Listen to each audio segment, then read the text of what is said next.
بەڕێزان بەردەوامین گفتوگۆ دەکەین لەبارەی و گۆڕانکاریانی کە لە ناوچەکە ڕویاندا بە تایبەت لە دوای 7 ئۆکتۆبرەوە کۆمەڵە گۆڕانکاری ڕویان داوە. ئیسرائیل دەڵێ ڕۆژهەڵاتی ناوەڕاستی نوێ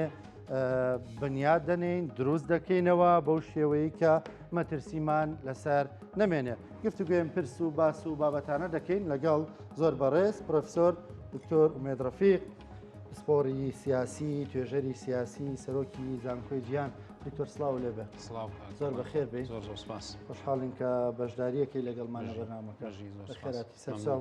دکتۆر بە خوێندنەوەی تۆ ئەوەی ڕوویدا لە ناوچەکە بەتایبەت لە دوای 7 ئۆکتۆبرەوە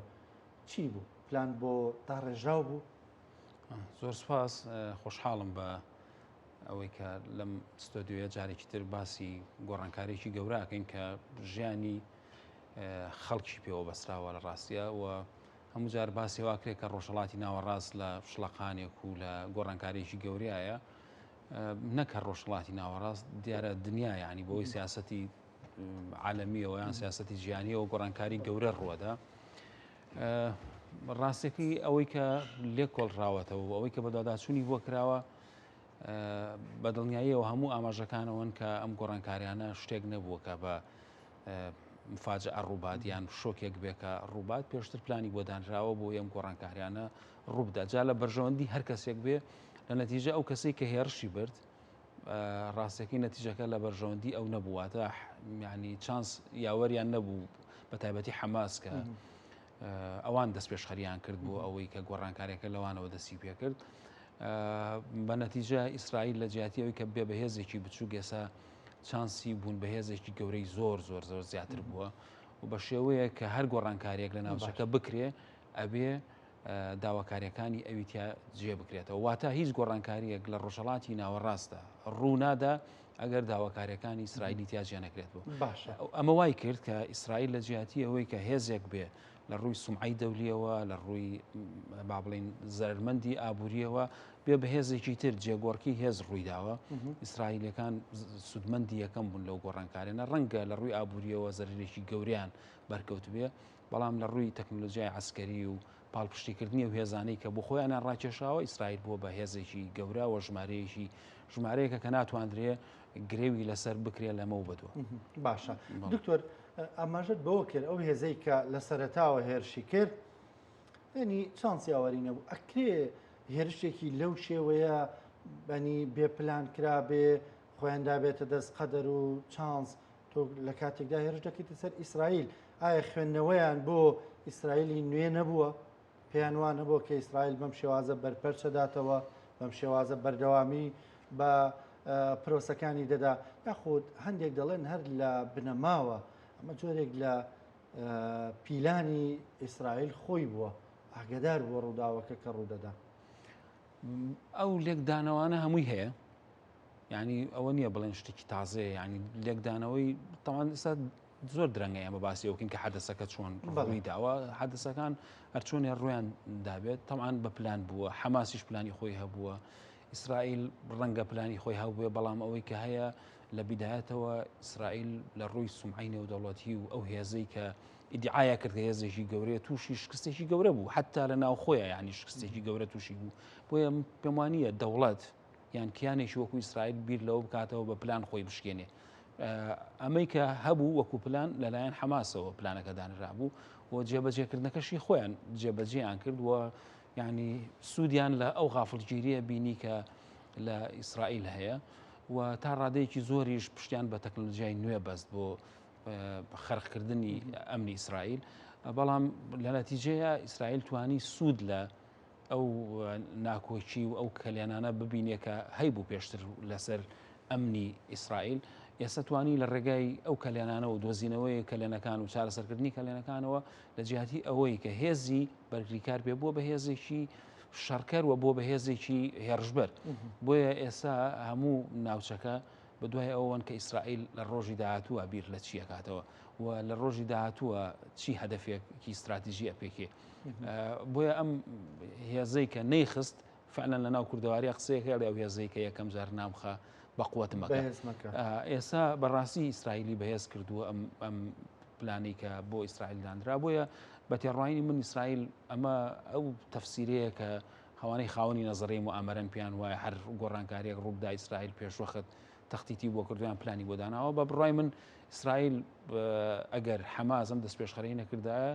ئیسرائیلیش بەم شێوەیە مامەڵەی ناکردیان سلوکی دەولی ئیسرائیل بەو شێوەیە نەبوو کە ئێستا هەیە. باشە ینی دکتۆر تۆ پێ وایە ئەمە دەرفەتێک بووە بۆی کە ئیسرائیل پلانەکانی خۆی جێبەجێ بکە ئەوەی کە نەتەنیاهۆ دەڵێ ڕۆژهەڵاتی ناوەڕاستی نوێدا دەڕێژینەوە پێ دوایە لە دوای 7 ئۆکتۆبەرەوە دەست پێ دەکا یان پێشتر ئەم پلانە هەبووە و بۆ دەرفەتێک گەڕاون بۆی کە لەوێەوەی تر دەست بکەن بە قۆناغەکانی پلانەکە. خۆی تەوان ئاسایشی ئیسرائیل تعریف کراوە لە ینی ئەمنی قومی ئیسرائیلی دیارەکە چۆن پێناسەکراوە و ئەوان چۆن پارێزگاری لە ئەمنی مابڵێ ئاسایشی نیشتیمانی ئیسرائیلەکەن لە مەرحەلەی یەکەمە دەوڵەت هەڕەشە بووە لەسەر ئەمنی ئیسرائیل یعنی دەوڵەتانی دەوروبەری ئیسرائیل لە مەرحەلەی دووەمە گروپەکانی دەرەوەی دەوڵەت هەڕەشە بوون لەسەر ئیسرائیل یعنی ئەم گروپانەی کە پیانەوە گروپی نادەوڵەتی وەکو حەماس وەکو ئەو هێزە جیهادیانەی کە هەیە حیزب الله هێزەکانی تر لە سووریا کە بە گروپی وەکو ئەڵێن نوێنەرایەتیکردنی ئێران ناسرا بوون بەڵێ حوسیەکان لە هێمن ئەمانە پیانەوترێ گروپی نادەوڵەتی ئەم گروپانە هەڕەشەی سەرەکی بوون بەڵام هەڕاستەوە خۆ هەڕەشە بوون لەسەر ئاسایشی ئیسرائیل یەکەم جار دەوڵەت هەڕەشە بوو لەسەر ئیسرائیل دوایی دەوڵەت و گروپەکان بە هەردووشیان هەڕەشە بوون لەسەر ئاسایشی ئیسرائیل لە پێناسەی ئەمنی قومی ئیسرائیلیان ئاسایشی نەتەوەی ئیسرائیلە هەردووکیان ئەولویاتیان پێدراوە یەکەم جار بەرپەرس و پەرچەکردار لە دژی کامیانە بێ و دوایی لە دژی کامیانە بێ تەوان بۆ ئیسرائیل شکاندنی گروپەکان و نەهێشتنی قووەت و سەرچاوی هێزەکانیان ئەولویاتی یەکەمیان بوو وتوانی لەو مەرحەلەیە سەرکەوتوو بێ کە دەست و پێی گروپەکانی بڕی وتوانی لە جوڵەیان بخا وتوانی ئەو ئیمدادا عسکەری و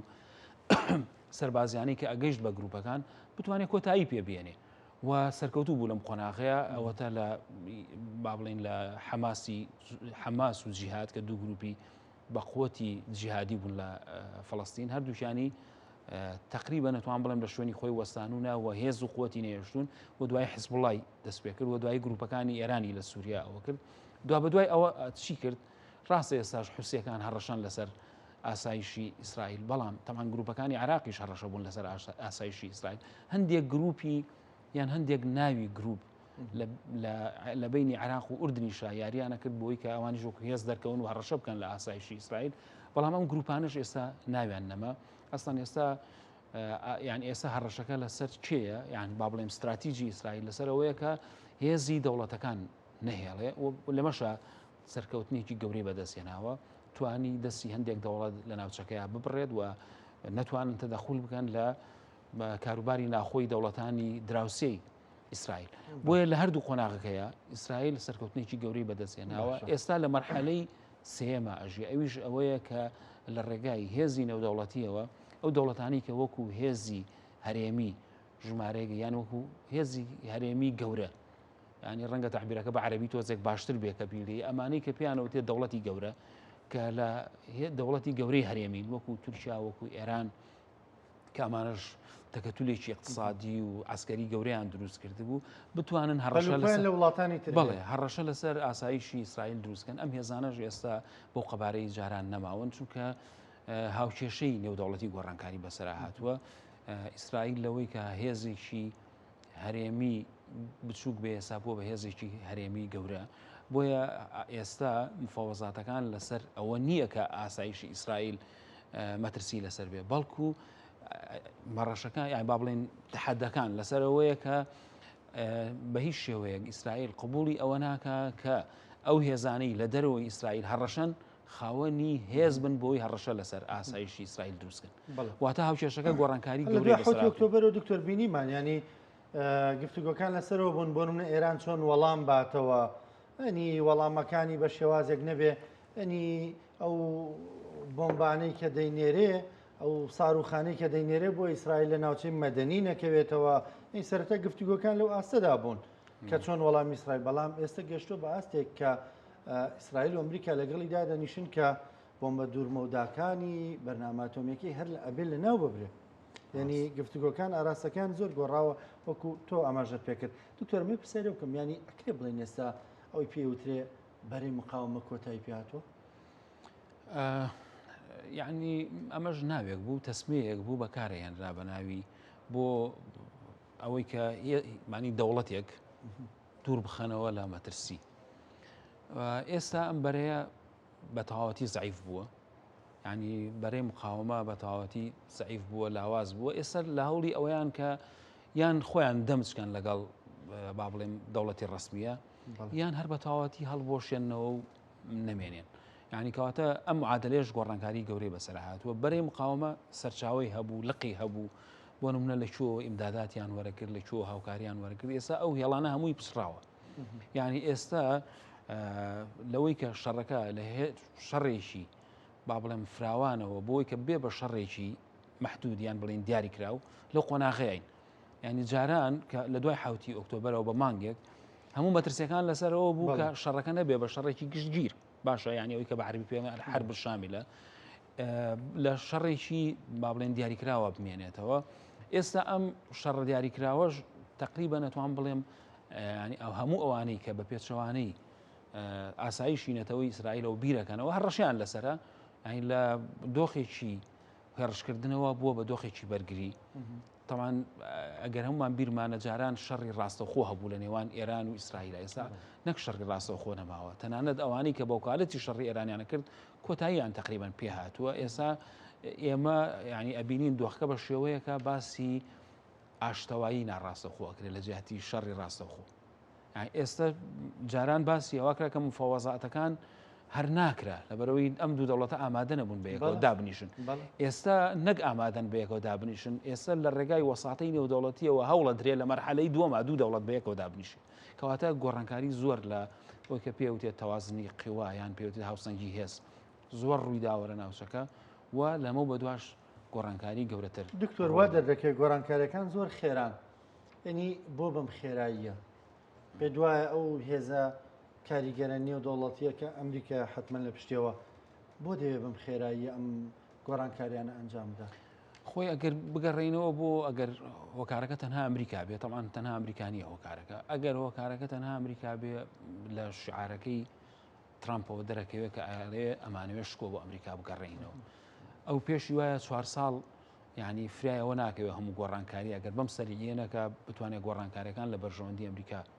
کۆتایی پێبێنێت. چونکە پێی وایە سەردەمی بایدن سەردەمی تێکشکاندنی شکۆی ئەمریکا بوو، سەردەمی ترامپ ئەبێ سەردەمی جێڕانەوەی شکۆ بێت بۆ هێزێکی گەورەی وەکو ئەمریکا.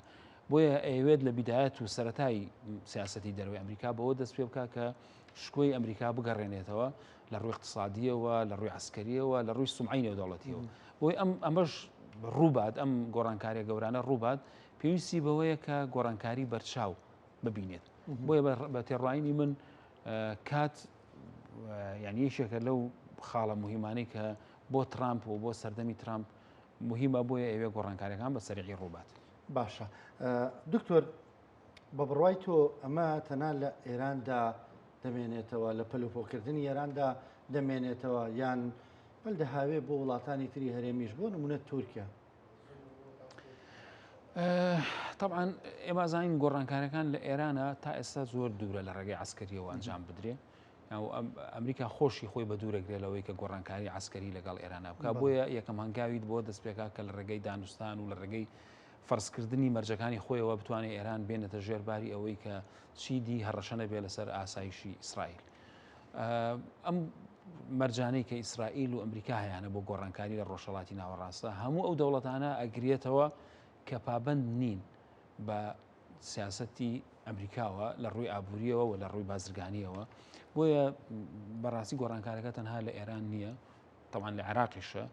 و لە هەموو ناوچەکەیە، لە دەوڵەتانی خەلیجیش وازەحە کە چۆن ڕوویداوە. گۆڕانکاریەکە گێڕانەوەی وەکو باسم کرد گێڕانەوەی شکۆیە بۆ سیاسەتی دەروی ئەمریکا بۆ سیاسەتی ناوخۆی ئەمریکا. بینین مەسەلەن تەنها لە ڕێگەی سەربازیەوە نایکە، لە ڕێگەی فەرزکردنی زەریبە و باجەوە چی فەوزایەکی نێودەوڵەتی دروست کردووە لە بواری ئابووری و لە بواری مالیە. بۆیە گۆڕانکارەکە گۆڕانکاریەکی گشتگیرە و ڕەنگە لە داهاتووە ئێستاش سەرەتاکانی لە تورکیاش دەست دەرکەوتووە. ڕەنگە ئەمریکا خۆی بەم باشتر لەناو گۆڕانکارەکانە نەبێ لە تورکیا، بەڵام لە ڕێگەی هێزی ترەوە کە نوێنەرایەتی سیاسەتی ئەمریکاکەن و ئەبینین تورکیاش ڕۆژ بە ڕۆژ دەستی لە سووریا ئاهێنە دەرەوە و نایڵەن ئەو قووەتەی جارانی بمێنێ و لە دوای ئەو هێرشانەی کە ئیسرائیل ڕاستەوخۆ بۆ ئەو موقعانە ئەنجامیدا کە تورکیا ئەویست معسکەری تیا دروست بکات دەرکەوت بەڵێ لەبەرەوە ئەبینین وازەحا و ڕیسالە و مەسجێکی زۆر ڕوون و ئاشکرا بوو بۆی کە هەم ئیسرائیل و هەم ئەمریکانیانەوێت تورکیا لەوە زیاتر دەست بخاتە ناو کاروباری سووریاوە و ئەیانەوێت سنوورێکی بۆ دابنێن بۆ سیاسەتی دەرەوەی و بۆ سیاسەتی سەربازی تورکیا. باشە دکتۆر ئەوەی کە باز دەکرێت لە تورکیا پرسیاشتی یەکەم جار لایەن دەوڵەت باخچەلیەوە باسکرا کە پێشتر یەکرێ بڵێ نارێکی سەرسەختی کورد بوو میشە دەیوناسم و پەرلەمان بووی دەموچای کوردەکان نەبینم کەچی ئێستا دەڵێ پێویست عەبدوڵڵا ئۆجاڵان بێتە پەرلەمانی تورکیا و لێرەوە بەکەکەی هەڵبۆشێنێتەوە یعنی ئەو گۆڕانکاریە خێرایانە دوایە دەوڵەتی قوڵ لە تورکیا لەمە تێگەیشتووە کە دۆخەکە ینی بە قازانجی ئەوان نییە بۆیە بێ ناوخۆی خۆیان ڕێک بخەنەوە لانی کەم کۆرکە پرسێکی گرنگە لەوێ ینی ئەو کێشەیە حل بکەن یا خۆت بیسپێرن بە کات وا دەردەکەوێ هەندێک دەڵێن ینی کات بەڕێ دەکەن تورکیا دەیانێ بزانن بەکوێ دەکا پێ دوایە پرسی ئاشتیش هێنانە بەرباسی پرسی ئاشتی هەر لەو چوارچێوەیە کاگڕانکۆ من لە نووسینەکانیشمە هینێک زاراوەیەکی ترم داناوە بۆ ئەم سەردەمە لە جیاتیەوەی کە وشەی ڕۆژهەڵاتی ناوەڕاستی نوێ ئەوانە ڕاستەکەی کە ئەدەبیاتی رووسیا ئەخوێنیتەوە لە ڕووی سیاسیەوە و ئەدەبیاتی تورکیا شەخوێنیتەوە توانی ناوی بنی سەردەمێکی نوێی تورکیا سەردەمێکی نوێی رووسیا سەردەمێکی نوێی یەکێتی ئەوروپا ئاین دوایی ئەمەوە بۆ وەڵامی ئەو پرسیارە سەیری یەکێتی ئەوروپا بکە لە ڕووی سەربازیەوە خەریکی ئەوەیە کە خۆی ڕێکخاتەوە خەریکی ئەوەیە کە ئەگەر سەیری وڵاتانی ئەوروپا بکەی ئەو 25 دەوڵەتە لە سویدەوە بۆ پۆلۆنیا هەمویان نەفقاتی عسکەریان لە ماوەی ئەم ماوەیە زۆر زیاد بووە یعنی لە 100 تا 300 زیاد بووە بۆ ئەوەیانە کە ئاسایشی خۆیان بپارێزن مەسەن سەیری ئەڵمانیا و فەڕەنساکە لە ڕووی تەکنۆلۆژیای عسکەریەوە لەم 2 ساڵەی ڕابردووە لە ڕادە بە دەربوجیان تەرخان کردووە بۆەوەی کە لەسەر پێی خۆیان بۆستن دوای جەنگی رووسیا بە ئاگای هێنانەوە طبعا رووسیا و شەرتەکانی ئەمریکا طبعا جەنگی رووسیا و شەرتەکانی ئەوروپا ئەمریکا بۆ ئەوروپا وای کرد کە ئەمان چیتر ئەوە پشت بە ناتۆ نەبەستن بەڵکو ئێستا بیر لەواکەنەوە کە چەترێکی تازە دروستکەن بە ناوی ئەمری ئەوروپیەوە بە ناوی ئاسایشی ئەوروپاوە ئەم ئاسایشی ئەوروپای پێویستی بەهێزە پێویستی بە نەفقاتی مالیە بۆی کە جێشێکی هەبێ و پارەی هەبێ و بتوانێت دیفاع لە سەروەری ئەوروپا بکە لە رووسیا پۆتین لە دوای ئەوەی کە هەڵبژێردرایەوە لە یەکەم وتارە باسی ئەوەی کرد کە رووسایەکی نوێ دروستەکەین باشە کەواتە لە رووسیاش سەردەمێکی نوێ هاتوۆتە ئاراوە لە ڕووی سیاسی دەرەوە لە ڕووی تەکەتولاتی عسکەری و تەکەتولاتی اقتصادیەوە ئەبینن دووسێ تەکەتولی اقتصادی لە منتیقەکە دروست بووە بە تایبەتی یعنی ئەمان ئیشی بۆکەن کە رووسیا سەرپەرشتی ئەم تەکەتول اقتصادیە بکە و لە ڕووی وزەوە سەردەمێکی تازەی رووسیا دروست بووە بۆ تورکیاش ئەتوانین بۆ وەڵامی و پرسیارە بینەوە بۆ تورکیاش ئەتوانین ناوی بنین سەردەمێکی نوێی تورکیا بۆچی ئەم ناوە لەبەرەوەی تورکیا بۆ بەهێزێکی ئەقلیمی بێ ڕکابەر لە ناوچەکە و لە زۆر ئەدەبیاتی تازەی تورکیا باسی وا کرێ کە ئەتوانن پارێزگاری لە ئەمنی ئەوروپاش بکەن لە ڕێگەی سەربازیەوە ئەمە مستەڵح یعنی ئەمە تازە یعنی وەکو بڵێ ئەڵنگارێکی تازەیە یان دۆخێکی تازەیە لە تورکیا اقتصادی تورکیا ئەوێ پشت بەخۆی بەستێ ڕاستە لیرەی تورکی ڕۆژ بە ڕۆژ لە بازاڕدا ئابەزێت بانەچینە ئەو بوارەوە بەڵام لە ڕووی عسکەریەوە بە تایبەتی لە ڕووی تەکنۆلۆژیای عسکەریەوە ئێستا لە تورکیا لە 150 بۆ 60 تورکیا پشت بە کەرەسەی ناوخۆی خۆی بەستی ئەمە قەفزەیەکی گەورەیە لە ڕووی تەکنۆلۆژیای عسکەریەوە کە تورکیا پێویستی بەوە نییە پارپشتی و پشتیوانی لە دەوڵەتانی ترە وەرگێ لە 150 بۆ 60 گۆڕانکاریەکی گەورەیە کە ئەتوانێت بەبێ ئەوەی کە پشت ئەستور بە دەوڵەتی تر تەکنۆلۆژیای عسکەری خۆی لە ناوخۆیان دروست بکەوە بتوانێت هەڕەشە بێ لەسەر ئاسایشی دەوڵەتانی تر تەنانەت ئۆفەری ئەوەی تری ئۆفەری یاوەتە ئەوروپا کە ئەتوانێت لە جەنگی یان مەترسی ڕوبەڕووبوونەوەی رووسیا لەگەڵ ئەوروپایە تورکیا پاڵپشتیەکی عسکەری گەورە ئەبێ بۆ یەکێتی ئەوروپا ئەم ئۆفرێکی کەم نییە و ڕەنگە ئەوروپا زیاتر لە جاران مجاملەی تورکیا بکە بۆ ئەوەی کە ئەو دوورخستنەوەی کە لە یەکێتی ئەوروپا جاران یەکێتی ئەوروپا ناویست تورکیا بڕاتە یەکێتی ئەوروپاوە زیاتر لە خۆیان نزیک بخەنەوە چونکە پێیان وایە یەکێتی ئەوروپا پێی وایە تورکیا زیاتر لە ئەمریکا لە ڕووی جوگرافیاوە نزیکە و زیاتریش مؤهلە بۆی کە بتوانێت پارێزگاریان لێ بکە بۆیە بۆ پرۆسەی ئاشتی لە تورکیا لەناو ئەم هاوکێشەیە تورکیای خوێنێتەوە لەناو هاوکێشەی گۆڕانکاریەکانە ئەیخوێنێتەوە کە تورکیا پێویستی بەوەیە کەمترین ناوکەوتی ناوخۆی هەبێ بۆەوەی کە لە دەرەوە بە بەقوتی دەربکەوێت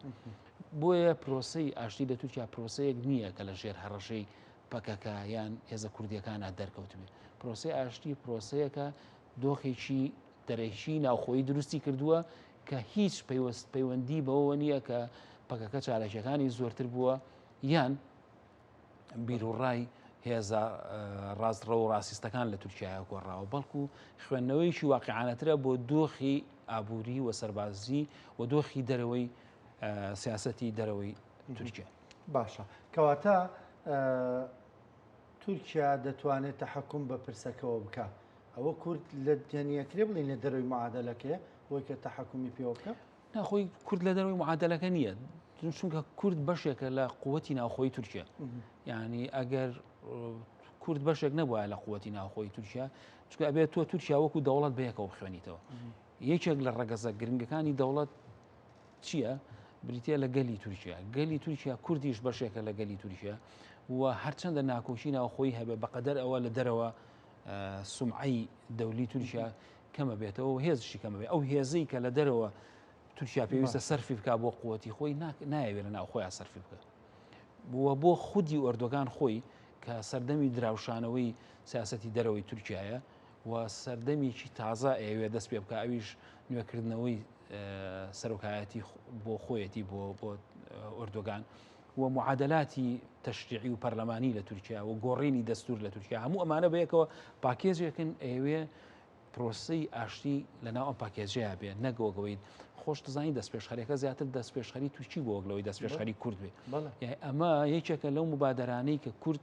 لە مێژووە هەمیشە کورد دەستپێشخەر بووە بۆ دانوستان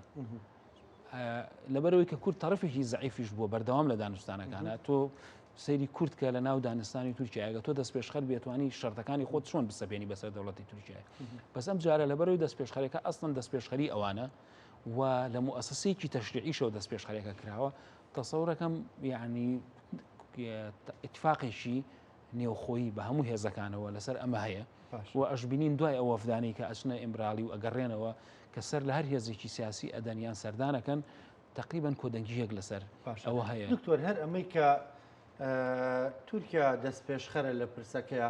وای کردو جۆرێک لە گومان هەبێت لەسەر کۆی پرسەکە یعنی ئەوەی تورکیا بێوێ کات بەڕێ بکە هەرەوە بوو وای کرد لە چەند ڕۆژی ڕابردوودا دەم پارتی داوایان کرد کە تۆزێک پەلە بکرێت لە پرۆسەکە ئەوە وەردوگان ساعتێک و چارەکێک 15 خولەک زیاتر دانیشتێکیان کرد پێکەوە یعنی جۆرێک هێشتا گومان هەیە لەسەر کۆی پرسەکە هەنگاوی کردداری هێشتا نابینرێت ڕاست خۆی تاوان گومانەکە لە جێگای خۆیەتی ینی ئەگەر گومان هەبێ یەکێک لە ڕەگەزەکانی شیکردنەوەکەیە گومانکردن چکە بەڕاستی ئەم پرۆسەیە یعنی سەیری کە 50 ساڵە تۆ بتوێت لە ماوەی ساڵێکە یان 6 مانگە ئاوا بە ئاسانی کۆتایی پێبیێنی تاوان پرۆسەکە قابلیەوەی کە گومانی لێ بکرێ پرۆسەکە قابلی ئەوەیە کە دەستبادانەوەی تیاابێ قابلی ئەوەیە کە ئۆردۆگان زیاتر هێزی خۆی بسەپێنێ هەموو ئەو گومانان لە جێی خۆیان چونکە یعنی تا ئێستا هەنگاوی کردداری لە گۆڕپانەکەیان نییە بەڵام نیەتەکە ئەوەی کە ئەخوێنرێتەوە لە نێتی هەموو هێزە سیاسەکان بە کوردیشەوە ئەوەیە کە ئەم پرۆسەیە لە ساڵحی هەموو پێکاتەکانی تورکیا لە ساڵحی هێزە کوردیەکانیشە بەڕاستی ئەگەر یەکگرتووی ناوخۆی هەبێ لە تورکیا طبعاً کورسەکانی دەمپارتی زۆر زیاترە بن لەوەی کە ئێستا هەیە یعنی ئێمە هەمومان نەزانین و مراقەبە و چاودێری هەڵبژاردنەکانەکەین ئاکەپە لە مەنتیقە کوردیەکان ئەیباتەوە ئەمە پەیوەندی بەو جیاوازیەوە هەیە کە لە نێوان هێزە کوردیەکان یان پەیوەندی بە نوێنەرایەتیکردنەوە هەیە ڕەنگە دەم پارتی بەهۆی ناوکۆشیەکانی خەڵکی تورک باکوورەوە نەتوانن نوێنەرایەتیکی باشی دەنگی خەڵک بکەن ئەگەر ئەم پرۆسەیە سەر بگرێ پرۆسەی سیاسی و عملی انتخابی لە بۆ دەمپارتی بەڕاستی ئاسانکارێکی گەورا بێ و ئەم هێزە ژماری کورسەکانی بەدڵنیاییەوە زۆرترە بێ لەوەی کە تورکیاوە قبوڵەکە دکتۆر وەکو دەبینین لە ماوەی ڕابردوودا سەرۆک شارەوانی لابردو قیومی لە جێگەدا ناوت دوو سەرۆک شارەوانی جاپەژین 12 سەرۆک شارەوانی لا بردووە دەی ناوچە کوردیەکانە قەیومی لە جێگەداناون پێ دوایە ینی دەگا بۆ قەنەعاتی کە پرۆسی دیموکراسی و دەنگێکی زۆر بەدەست بێنێت دەم پارتی ینی شارەوانیەکانیان پێ بدرێ و بیبەنەوە و دەوڵەتی تورکیا ئەمە قوبوڵ بێ آخر ناڵێم ئەمە ینی عملیەکی ینی پرۆسێکی درودرێژە لە ناو پەرلەمانەوە ئەبێ ئەم بابەتانەی چارەسەر بکرێن ئەبێ لە پەرلەمانەوە لە ڕووی دەستوریەوە ینی چارەسەری دەستوری بۆ بدۆزرێتەوە ینی هێزی سەربازی جیا بکرێتەوە لە هێزی حیزب تەمان ێساش بەتاواتی کۆنتترۆل کراوە لەلایەن ئاکەپەوە بۆیە ئەمانە هەمویان ئەم پرۆسانەکە بەیەکە و یەکیان گرت زەمانەت چییە بۆی کە هێزێکی گەورەی وەکو تورکیاکە لە دەستی حیزبێکای ئێستا بتوانێت مامەڵە بکات لەگەڵ هێزێکی وەکو دەم پارتیەکە بێ سیلاح و بێ هەر خەڵکەکە لە پشتێتی هەر زەمانەتەکە بریتە لە پەرلەمان بریتە لە ئەنجومەنی یاسادانان لەوێ بتوانن لە ڕێگەی هەموارکردنی دەستورەوە زەمانەت بدۆزنەوە خۆ ئەم مەترسیە لەسەر ڕۆژئاواشەیەوە نییە ئەم مەترسیە لەسەر هەرچەنە ئێمە لێرە دەستوریشمان هەیە لە عێراق بەڵام هەر مەترسی نییە لەسەرەوەی کە ئەم قوارەیە هەر لە حزەیە بکەوێتە بەردەم مەترسیەوە هەیە بەڵام تۆ لەم ڕێگاچارەیە زیاتر چی ڕێگاچارەیەکی ترت بەدەستەوە دکتۆر باسی ڕۆژاوات کرد دۆخی ڕۆژاوات چۆن نەبینیەوەی کە پێ دەواڵە سیاسێکە و هەسە دەهێزەکانی سوورای دیموکرات لێ بەدەستیان هێناوە چۆن ێبینی مامەڵەیەکی عقلانی حەکیمانیان کردووە لەگەڵ دۆخەکە تا ئێستا ئەوەی کە تا ئێستا هەیە تەوان سەرڕای هەموو ئەوەی کە لە ناو خۆی با بڵین ڕۆژ ئاواش و لەو هێزانی کە لە دەرەوەی ڕۆژ ئاوان و هەسەدە و هێزەکانی سووریای دیموکرات و پێدە و هەموو هێزە جیاوازەکانی وێ بنوێنەری خۆیان نازانن بەڵام تا ئەم لەحزەیە پێم وایە بە یعنی ئەوەی کە چاودێری کراوە و ئەوەی کە ئەو پرۆسە سیاسی و سەربازی کە لەوێ هەیە تا ئێستا مامەڵەیەکی ژیرانە کراوە لەگەڵ دۆخی سیاسی سووریایە بە ئەوەی کە شەڕی ڕاستەوخۆ لە بینی هێزەکانی سووریای دیموکرات و بەرەی ئازادی خوازی سووریایە نەکراوە ئەمە بخۆی هەنگاوێکی گرنگە چونکە هەر بەریەک کەوتنێک لەم لەحزەیە بە زیانی ڕۆژاوا ئەکەوێتەوە چکە جۆرێک لە شەرعیەت و ڕەوایەتی بۆ هێزانە دروست بووە کە ئەوان ئێستا تەمسیلی دەوڵەتەکەن خۆی بەریەک نەکەوتنی ڕاستەوخۆ بۆ خۆی ئینجازێکی گەورەیە ئەو اتفاقی کە لە بینی ئەحمەد شەرع و لە بینی مەزلوم عەبدیا کرا ئەوش هەنگاوێکی گەورە بوو پابند ئەبن یان پابند نابنەوە بەڕاستی پرسیارێکە بۆ دوایی بەڵام پێم وایە تا ئێستا بە ژیرانە مامەڵ لەگەڵ دۆخەکەیا کراوە و پێشم وایە خەڵکێک هێزێکەیە کە لە دەرەوەی ڕۆژئاوا کیانی ڕۆژئاوا ئەپارێزێ و ئەم ڕاگررتنی باڵانسە و هەوسەنگێش بۆ خۆی هەر مامەڵەیەکی ژیرانەیە جا ئەمریکایە ئیسرائیلیان هەر هێزێکی ترە بەڵام ئەوان هەست بە چەترێکەکەن کە ڕۆژئاوا ئەپارێزێ دکتۆر ئەوە خۆیان وایان کردووە کە وێزە دەرەکیە بیان پارێزێ ئەگەر فەڕەنسیەکان بن گەر ئەمریکا بێ یان ئەوەی کە ئەو وڵاتانە بۆ بەرژەوەندی خۆیان ئەمان دەپارێزن ئەنی پێدوانیە کورد خۆی لە ڕۆژاوا وای کردووە کە فەڕەنسیەکان بەتایبەت زۆر نزیکن لیانەوە خۆ ئەمریکەکان بیان پارێزن خۆی ئەوە هۆکارێکە بەڵام هۆکارێکی تریش هەیە ینی لە سیاسەتا پێڵەن عەدەم اليەقین یعنی نادڵنیایی و ناڕوونیەکە ینی هەموو هێزە نێودەوڵەتەکان ئەمریکا یەکێتی ئەوروپا بەس تورکیا مراقەبەیەوە ناکە کە یعنی دڵنیانیە لەوەی کە چی ڕۆدا هەموو دنیا چاوەڕێ ئەکات و مراقەبەی ئەوەکە کە لە سووریا چی ڕۆدا چونکە هێزانە هێزێک نەبوونە کە متمانیان پێ بکری بۆیە ینی مجتەمەعی دەولی بە کۆی گشتی بە ڕوسیاشەوە چاوەڕێ ئەوەکە کە لە سووریا چی ئەگوزارێ ئەم نادڵنیاییە لە پەیوەندیەکانی دنیا بە سووریاوە وای کردووە کە هێزی متمانە پێکرا و چێ بێت هێزەکانی سووریای دیموکرات بێ و ئەم هێزانە هێزی ڕاستی پارێزەری ئاشتین لەو منتیقەیە و لە مێژوشە ینی با بڵێن لە شەڕی داعش لە دوای 2014 ئەوان شەڕی هێزێکی داگیرکەر و توندە ئاژۆیان کردووە بۆیە ڕاستی ئەوان لە لای هێزە نێودەوڵەتەکان توانیوانە دڵنیایی یەک دروست بکەن ئەمە وای کردووە کە ئەو چەترە بۆ خۆیان دروستکەن کە بریتە لە چەتری پاراستنی هێزەکانی سووریای دیموکرات باشە دکتۆر زۆرجار لەم بەرنامەی لەگەڵ چاودێرانی سیاسی گفتوگۆ دەکەین لەسەر پرسە سیاسیەکان و دۆخی کورد ڕەوشی کورد لەم کاتەدا هەندێکیان پێیان وایە ئێستا ڕەوشێکی لەبارە کورد بەرەو ئەواچێک کە خەونی لە مێژینەی کە دروستبوونی دەوڵەتە بەدی بێنێ پێ دوایە دەوڵەتی کوردی هێندە نزیک بێ لەم خۆناغەدا خەر لەکوێ دروستیکەین ینی بۆ نمونە هەندێک لە چاودێران دەڵێن دەوڵەتی کوردستانی مەزنیش نەگەرەوەی کە لە پارچەیەک دروست بێ لە ڕۆژاوا یا لە باشوور پێ دوایە نزیک بێ یان ئەمە حەزی کەسیە زیاتر پێم وایە ئەزانی خۆی ئێمە گەر واقعانە بیرکەینەوە ئەگەم قسەیە تۆزێکی نیش بیانی لە ڕووینەتەوەیەوە ئێمە پێویستمان بە دەوڵەتی کوردی هەیە ئێستا پرسیارە بەڕاستی ئێمە ئایا لەم مەرحەلەیە لەم قۆناغەیە پێویستمان بۆیە کە دەوڵەتێکی کوردی دروستکەین یان ئەوەی کە ئێستا خۆمان ئەو گرێبەستە سیاسی و کۆمەڵایەتی کە لەگەڵ دەوڵەتانی ئەم ناوچەیە یا بەتایبەتی ئێمە لەگەڵ عێراقا و کوردەکانی باکوور لەگەڵ تورکیایە دروستمان کردووە بۆ ئەم قۆناغا یان باش نییە ینی با بڵام مەرحەلەیەکە لەوەی کە ئێمە تەمەتوع بە جۆرێک لەسەر بەخۆی خۆمانەوە ئەەکەین و ئەوەی کە ئێستا هەمانە ڕاستە جارجار هەڕەشەی لەسەر دروستە بێ پێم وانە دۆخێک بەم نزیکانە ینی لە ماوەیەکی زۆر نزیکا بێتە کایەوە ئێمە بیر لەوە بکەینەوە یان دیعای ئەوە بکەین کە ئەتوانین دەوڵەتی کوردی دروستکەین چونکە دەوڵەتی کوردی دروستکردن پێویستی بە قەومات و بنەما هەیە لەم قۆناغەیە هیچ هێزێکی ئەم منتیقەیە پێم وایە ڕازی نییە کە دەوڵەتێکی کوردی لە منتیقەیە بە شێوەی ئاشتی ڕازی نین چ جایەوەی کە بە شێوەی شەڕ یەک دوو ئەم هاوکێشانەی کە لەم منتیقەیە دروستە بن پێم وانیە و هاوکێشانە بن کە گۆڕانکاری زۆر گەورە دروست بکەن لە بنیادنانەوەی دەوڵەتی نوێ لەم ناوچەیە چونکە نایان کوا خەریتی چی دەوڵەتێک گۆڕاوە لەو منتیقەیە